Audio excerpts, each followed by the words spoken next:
Hello YouTube. I want to show you guys two quick mods for the American Super Nintendo system. The first mod is of course the famous region lock mod, where you cut out the two tabs so that you can play Japanese Super Famicom games on your American Super Nintendo. The other mod is a little bit different, however. I wanted to change the color of my LED. Of course they're red, and that's cool, but I wanted something different. So I picked up some blue ones. For this you'll need a 5mm LED of really any color you want. I'll put a link below to buy some good LEDs.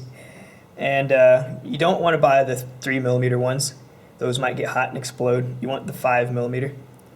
And for this one, I wanted mine to glow blue. So after some tinkering, I found a good way to do it. Not sure how well the camera shows it, but it's pretty bright. And I got the right LED size in there, so it's not overheating or anything like that, so it's pretty safe.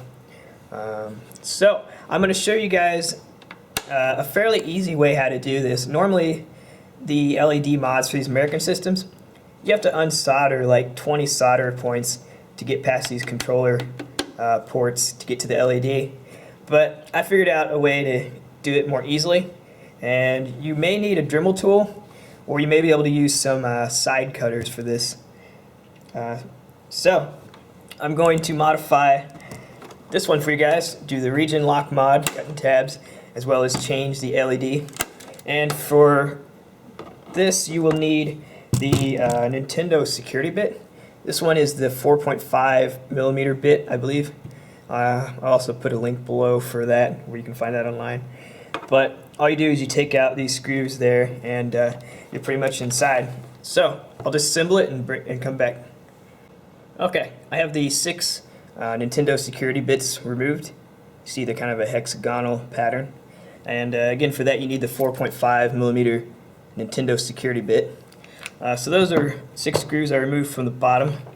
And now we're just going to flip it over, gently pull up, and we're inside. And that is utterly disgusting. What is that? Ah, man. Oh, jeez. Alright, so we're inside now, and you see here is where the LED is. But first I'm going to go clean this up with some canned air, because this is kind of disturbing actually. So first we're going to do the region lock mod, and so we'll just set this part aside. Here we have 7 Phillips crosshair screws, 1, 2, 3, 4, 5, 6, 7, and a spring. That spring right there, that's for the, I think it's the reset, yeah. So we gotta get that spring off. For that, you just use a pair of needle nose pliers, or if your hands if you're particularly nimble. And what you just want to do is manage to grab part of it and just pull it out. And set that aside, you don't want to lose the spring. And then we just take these 7 Phillips screws off. Alright, all the screws are loosened, and I want to show you guys briefly a tool I love to use. When you push it, these little claws come out. And it's really good if you have a screw that you loosen but you can't quite pull out. So that just grabs right onto it. And there we go. So for this, I think we just lift up. Yeah, alright. And here's the part we want to modify. It is these 2 little tabs in there. There's one on that side and one on the other side. Basically that little plastic nub we want to chop off or mangle off one way or another. A lot of people just use needle nose pliers to yank and pull on that little tab there until it's removed. But if you have it, I recommend using a pair of side cutters. Anything that's sharp and small and flat on one side. And so, yeah, all we're basically going to do is, I should probably clean this up too, it looks pretty gross. But all you basically have to do is get your side cutters in there and just start chopping away on that little thing. And I recommend, if you have it, to wear safety glasses at this point, and especially when we go to modify the LED. But safety glasses are good for this. You don't want to go blind just because you decided to make your Super Nintendo more cool. But yeah, and we don't have to worry about this being the prettiest thing in the world. You really won't even see this missing area of plastic once we're done. It'll just be kind of down in there. It's a little tricky to cut through.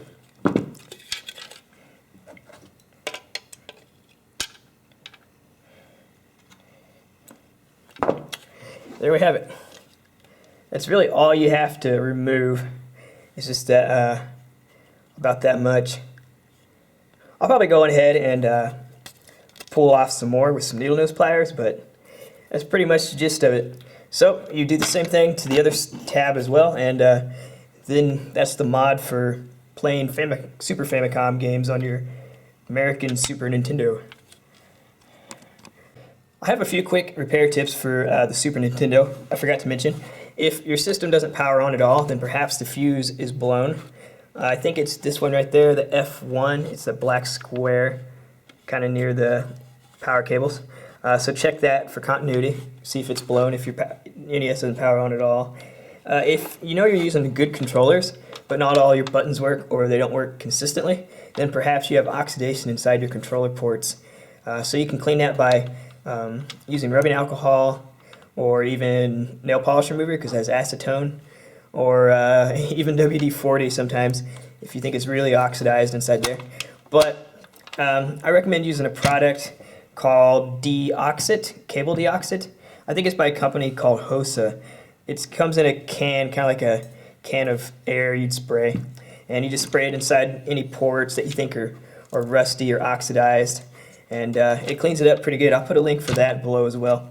But those are some quick repair tips. So now we're going to do the LED mod, and we see there the LED in question, and it's attached to this whole board with the controller ports. So first things first, there's this ribbon cable. We have to unplug it from the top before we can go any farther. And this is a little tricky. I'm not honestly sure the best way to do this.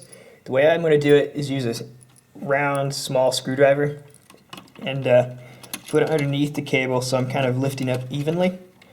And then I'm going to do a little bit at the side, do a little bit on that side, a little bit on this side. And I don't want to rip this cable. It's a pretty sturdy ribbon cable though. But the idea is we're just wobbling it. Yep, there we go. Now we get the ribbon cable off of the board for the controller ports. And I think this lifts up, and then we slide the ribbon cable out, like so, gently. There we go. All right, we can set this aside, and here we are. We're down to the main deal. You see all these solder points on the back of here. These hold in the controller port and all these little connectors and stuff. It's my understanding that you can't really get to the LED without taking off some of those solder points. But first we're going to get this little shield for it off of there. So for this next step, you want to take off these two tabs here. This is actually two different plastic pieces. And you see there's two tabs on the top, two tabs on the bottom. You only need to take off two of one side. So I went ahead and loosened these. The way I did it was I pushed in with a Phillips screwdriver while pulling apart a little bit. I did the same thing with this tab. And once you do that, it just kind of pulls off like so. And then we have the LED cover, just semi-transparent diffuser for the LED light. And then we have the LED in question. The issue here is, in order to get this big plastic piece off, you actually have to unsolder these 20-some points. And I don't feel like messing with that. And the LED has a little rim to it, so you can't really pull it out of the plastic piece. Here is a similar LED. I don't know if you can see, but it has a plastic ring around the base of it. So we don't want to desolder. We don't want to pull the LED out because we can't. So the option here is to remove some of the gray plastic from around the LED. And for that you can use some kind of side cutters again, but I'm going to use a Dremel tool actually. And we're just going to do a little bit at a time. If you do this in under 30 seconds, then you've probably going too fast and you might cut into the board, which would be pretty bad. So get a Dremel, cut around that, and I'll come back with the results. Okay, with the use of my Dremel tool, I have cut away what I think is a sufficient amount of the plastic around the LED. You can see I also cut into the LED, but that doesn't matter because we're going to throw this in the trash after we're done. And you don't need to cut all the way around this, just at least 180 degrees, a semicircle around it. And so now the next step is to desolder these 2 points which the LED is connected to. And then we simply solder in our brand new LED, in this case a blue one. Alright, soldering iron is heated up, so now the goal is to remove an adequate amount of solder from the 2 points that hold the LED in place. There's the LED, and there above my thumb is the 2 solder points. There's a few ways to do this. Some people will actually put the iron across both points and then somehow with another hand or another person pull out the LED. What I'm going to do is heat up 1 point at a time and then use a solder sucker to remove it. But first I'm going to put on a little bit of flux to make these points a little more clean as well. Let's see if I can pull this off.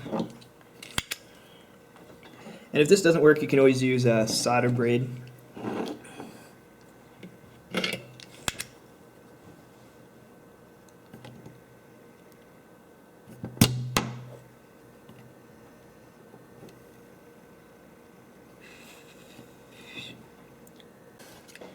Okay, I tested it. I can wobble it, so I think I should be able to pull this out now. Take a pair of needle nose pliers and gently wiggle this out. Let's see if that it. There we go. There we have the hole for the next LED. And if I remember correctly, the polarity for this is that you see on these LEDs they have a short leg and a long leg. The long leg is the anode, the positive side. The short leg is the cathode, the negative side. So, if I remember correctly on this board, the anode, the positive side, is on the outer trace. The negative, the cathode side, is on the inner trace. So you want the long leg to be closer to this outer edge.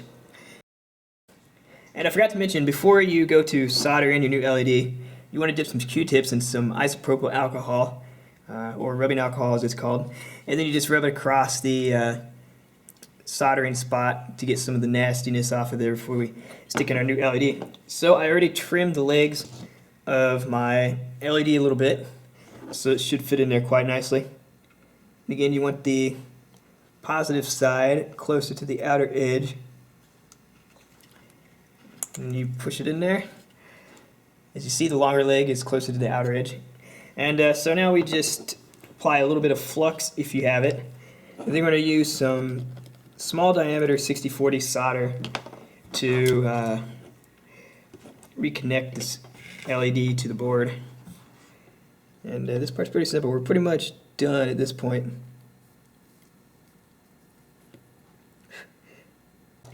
It's a little hard to do this with the camera in view, but I'll try to get a shot of what I'm doing here.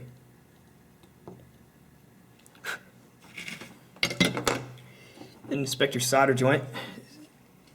See if it looks good. I think this one's good enough, especially for a Super Nintendo. So now we just clean it up with our other Q-tip dipped in rubbing alcohol. Get rid of some of our flux and any dirt that might remain around it. And now all we gotta do is put it all together. One more repair idea. If you're about to put this together and you notice there is a bunch of hair down in this game slot, it's happened with me, it's quite gross, and you can't quite get it all, there's a few ways you can do it. I figured out one way: you get some tape, you just kind of put it along the edge as best you can and hope you pull out most of the hair, but normally there'll still be some down in there. So the method I came up with is to get a piece of cardboard that's really thin, about like this size, and then you get 2 pieces of tape. The first piece you wrap around the end of your cardboard, sticky side out, and then to hold your tape in place, use the second piece to wrap around part of the tape and the cardboard. And it's a little tricky, so you may need to use a third piece of tape for the other side there. But the basic idea is we're making a little tool that's sticky on the end so we can slide it along inside the cartridge slot. So there we go.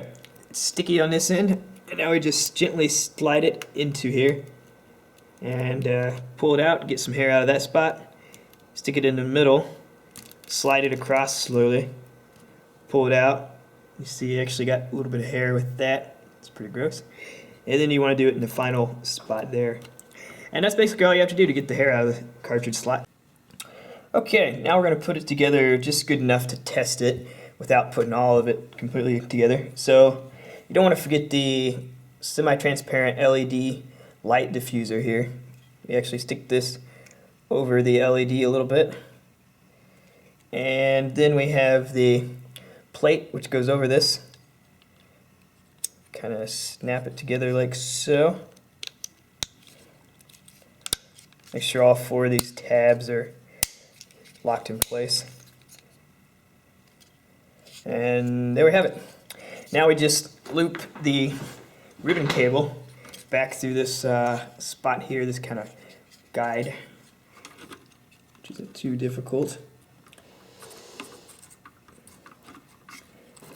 And when we plug this in, the cable back into this board, it's actually okay to use a little bit of force. You'll see this little green strip here. That's meant for you to catch your fingernail on it and push down even harder into it. So I will try to show you this part. But once we get this ribbon cable plugged in, then that's really all we need to do before we test this to see if we got our LED wired up correctly. I think that is in there. You can gently press down on the sides, but you don't want to do that too much. Mostly just that little green nub with your fingernail. I think that's good enough. So from here we can actually plug it in and see if the LED explodes. If we have it wired in backwards, it actually will explode, so face it away from you. Plug in your power adapter. I recommend only using the official Nintendo one for this. And here's the switch. Hey, we did it. Glows blue, everything works, supposedly. So now I'm going to put this back together entirely and see if it plays games still. Oh, and reassembly is pretty easy, except if you take off this little hinged spring door. The way the spring goes onto this is if you have it lined up like that, so you're looking at it from that angle, you have the flat end of the spring here on the inside wrapped around, then you have the end of the spring with a little hook facing up like that. So then you have this part, and the spring will actually slide in between the case and this piece. And the trick to that is pretty simple. You just line it up there relatively well, and then you pull back, get the spring hooked in there, and you slide it into place. That's how you do the door. So for us reassembly, it's pretty much just piecing it all together and pulling that big spring back into place here for the reset button. Now for the moment of truth. It's all plugged in, we just got to turn it on. See if it works. Ah, yes. So there we have it. I did the Famicom mod, so I don't have any Japanese games, but it should play them. And I did an LED mod I came up with, and it looks pretty good.